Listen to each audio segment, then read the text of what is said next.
Mungesa e shkollës fillore nuk është problemi vetëm me të cilin përballen banorët e lagjës Shëndresa në Veternik të Prishtinës. Problem në këtë lagje paraqet edhe mungesa e një qendre të mjekësisë familjare, ku qytetarët do të mund të kryenin shërbimet shëndetësore.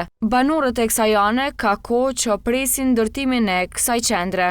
Ridvan Qazimi thotë se është përfolur shumë herë që do të ndërtohet një qendër e mjekësisë familjare, por deri më tani nuk ka pasur lëvizje në këtë drejtim. Sipas tij kjo paraqet problem për personat e moshuar që banojnë në këtë lagje.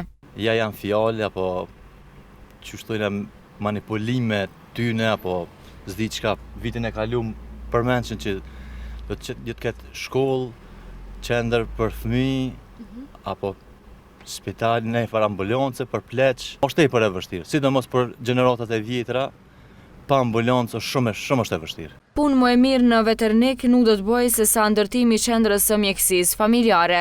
Kështu është shprehur Hajrosh Dibra. Ai thotë se kanë shumë të vështirë të shkojnë te mjeku sa herë ka nevojë. Është e nevojshme kjo lagje edhe për mjekësinë familjare, se ka pleq shumë.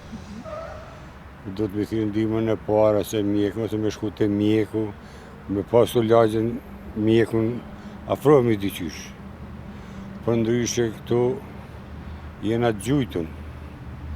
Qashtu që unë vetë me të shoqin do të më thirrë për shembull muj kanë herë ndihmën e parë. Ndërkohë ditë më parë kryetari i komunës së Prishtinës Shpend Ahmeti kishte deklaruar se ka në plan ndërtimin e një qendre të mjekësisë familjare në Veternik. Por problem për ndërtimin e qendrës së mjekësisë familjare del tjetë dhe sigurimi i një parcele. Zyrtar për informim në komunën e Prishtinës përmes emailit i kanë thënë televizionet se janë në proces të identifikimit të lokacionit. Sa i përket qendrës së mjekësisë familjare në Veternik, aty nuk ka tokë publike dhe jemi në proces të identifikimit të lokacionit e pastaj edhe të negociatave me pronar tokash aty në mënyrë që të bëjmë shkëmbim prone me ta dhe të sigurojmë një parcel ku do të mund të ndërtonim qendrën, thuhet në përgjigjen e komunës. Banorët shpresojnë që sa më parë t'u ndërtohet qendra e mjekësisë familjare.